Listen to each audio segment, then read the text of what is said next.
লাহৰীঘাটত ভয়ানক অগ্নিকাণ্ড। লাহৰীঘাটত অগ্নি নিৰ্বাপক কেন্দ্ৰ স্থাপনৰ দাবী। মৰিগাঁও জিলাৰ লাহৰীঘাট আৰক্ষী থানাৰ অন্তৰ্গত দক্ষিণ চেনিমাৰী গাঁৱত আজি 1:30 যোৱাত এক ভয়ানক অগ্নিকাণ্ড সংঘটিত হয়।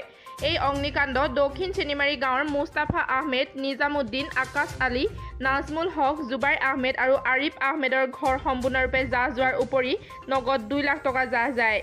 এই অগ্নিকাণ্ডৰ সঠিক কাৰণ এতিয়ালৈকে জানিব পৰা নাই। যে বিশেষকৈ মই দেখিবলৈ পাই আছোঁ যেতিয়া ধোঁৱা ওলাই আছিলে তেতিয়া চিলিণ্ডাৰখিনি বাহিৰত আছিলে। আমাৰ মানুহখিনি চিলিণ্ডাৰখিনি বাহিৰত ওলাই আনিছিল। এতিয়া অনুমান কৰা গৈছে যে বিদ্যুতৰ পৰা লাগিছে জুইখিনি। হয়, এনেই কিমান টকাৰ সা সম্পত্তি নষ্ট হৈছে বুলি অনুমান কৰাৰ পৰা 6টা ফেমিলি আছিলে ইয়াত, ছাত্ৰ ছাত্ৰী আছে, বহুত বহুমূলীয়া ডকুমেণ্টছ পাতি এইবিলাক আছে স্কুলৰ, কিন্তু অনুমান কৰা গৈছে যে 12 লাখৰ ওপৰত হ'ব আপোনাৰ। এনে এতিয়া আপোনালোকে অসম চৰকাৰক কিবা আহ্বান জনাব নেকি? আমি অসম চৰকাৰক এইটোৱে আহ্বান জনাব বিচাৰিছোঁ, যিহেতু আমাৰ লাহৰীঘাট এটা বৃহত্তৰ অঞ্চল। এই বৃহত্তৰ অঞ্চলত আমাৰ অগ্নি নিৰ্বাপক যিটো বাহিনী এনে কোনো ব্যৱস্থা নাই। যদি আজি কিবা জনাইছিল নেকি? আমি বিশেষকৈ 108ত জনাইছিলোঁ। 108ত ফোন কৰি জনাইছোঁ আমি মৰিগাঁও জিলাৰ লাহৰীঘাট থানাৰ অন্তৰ্গত দক্ষিণ চেনিমাৰী গাঁৱত এনেকুৱা কণ্ডিশ্যন হৈ আছে, জুই জ্বলি আছে। কিন্তু আমি তেখেতৰ ফালৰ পৰা ৰেছপন্স পাইছোঁ, কিন্তু বহু সময়ৰ পিছত আপুনি ধৰিব পাৰে যে প্ৰায় 45 মিনিট সময়ৰ পিছত আমি ৰেছপন্স পাইছোঁ তেখেতৰ ফালৰ পৰা। আমি এই জেগাতে এটাই অনুৰোধ জনাম সৰ্বানন্দ সোণোৱাল চৰকাৰক যে আপুনি যদি লাহৰীঘাট বৃহত্তৰ অঞ্চলৰ কাৰণে এটা অগ্নি নিৰ্বাপক বাহিনীৰ ব্যৱস্থা কৰি দিয়ে তেতিয়া আমাৰ খুবেই ভাল হ'ব। যদি আজি আমাৰ অগ্নি নিৰ্বাপক বাহিনী থাকিলেহেঁতেন এইটো আমি অৱস্থা দেখা নাপালোঁ। লাহৰীঘাট অঞ্চলত নাই নেকি অগ্নি নিৰ্বাপক? নাই, আমাৰ লাহৰীঘাটত নাই। বিভিন্ন কামত কি থাকে, সৰু ল'ৰা ছোৱালী খেলি মেলি থকা অৱস্থাত ৰন্ধা বঢ়া চলি আছিল। সেই সময়ত ফটককৈ জুইৰ সৃষ্টি হয়।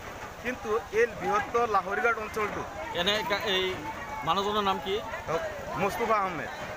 হয়, এনে কিমান টকাৰ সা সম্পত্তি নষ্ট হৈছে? প্ৰায় 3-4 লাখ টকাৰ সা সম্পত্তি নষ্ট হৈছে। এই অঞ্চলৰ মানুহবিলাকে আহি আপ্ৰাণ চেষ্টা কৰি কোনো সম্পত্তি ৰক্ষা কৰিব নোৱাৰিলে, আৰু এই জুইত যিমান ডকুমেণ্টছ আছে গোটেই ডকুমেণ্টছখিনি জ্বলি চাৰকাৰ হৈ যায়। কিন্তু কাইলৈ এই মানুহবিলাকক যদি কিবা কাগজৰ ডকুমেণ্টছৰ প্ৰয়োজন হয় তেওঁলোকে একো দেখুৱাব নোৱাৰিব, কিন্তু তাৰ ওপৰত হাজাৰ প্ৰশ্ন আহিব, তেওঁলোকৰ এইটো নাই সেইটো নাই। কিন্তু আমি আপত্তি কৰোঁ যেন এই বৃহত্তৰ অঞ্চলখনত এই মৰিয়াবাৰীত যিখন ফায়াৰ ব্ৰিগেড আছে ৰাস্তা ঘাট ঠিক নহয়, যাৰ কাৰণে ফায়াৰ ব্ৰিগেড আহিব। কিন্তু যদি আমাৰ লাহৰীঘাটত থাকিলেহেঁতেন তেতিয়াহ'লে এই অঞ্চলখিনি নদী কাষৰী অঞ্চলখিনি মানুহবিলাকে তাৰ পৰা কিছু ৰেহাই পালেহেঁতেন। ৰাস্তা ঘাট একো নাই, মানুহবিলাক আৰ্থিকভাৱে ইমানেই দুৰ্বল। এই অঞ্চলৰ পৰা ফায়াৰ ব্ৰিগেড কেন্দ্ৰ কিমান দূৰ? ইয়াৰ পৰা ফায়াৰ ব্ৰিগেড অঞ্চল আছে প্ৰায় 20 কিলোমিটাৰ দূৰত আছে মৰিয়াবাৰী। কিন্তু আমি বাৰম্বাৰ আপত্তি কৰিছোঁ যে লাহৰীঘাটত এখন ফায়াৰ ব্ৰিগেড লাগে, কাৰণ এই বৃহত্তৰ অঞ্চলখনত এখন ফায়াৰ ব্ৰিগেডৰ প্ৰয়োজন। আৰু যিহেতু ইয়াত ৰাস্তা ঘাট একোৱেই নাই, গতিকে এই দূৰৰ পৰা ফায়াৰ ব্ৰিগেড আহিবলৈ কোনো ব্যৱস্থা নাই। প্ৰশাসনৰ ওচৰত আমি কৰাৰ পিছতো প্ৰশাসনেও ইয়াত গাড়ী লৈ আহি সোমাব নোৱাৰে। কিন্তু ৰাইজে কাম চাম এৰি আহি ইয়াত কি কৰিছে, সহায় কৰিব চেষ্টা কৰিছে, আপ্ৰাণ চেষ্টা কৰিছে, কিন্তু সম্পত্তি বচাব নোৱাৰিলে।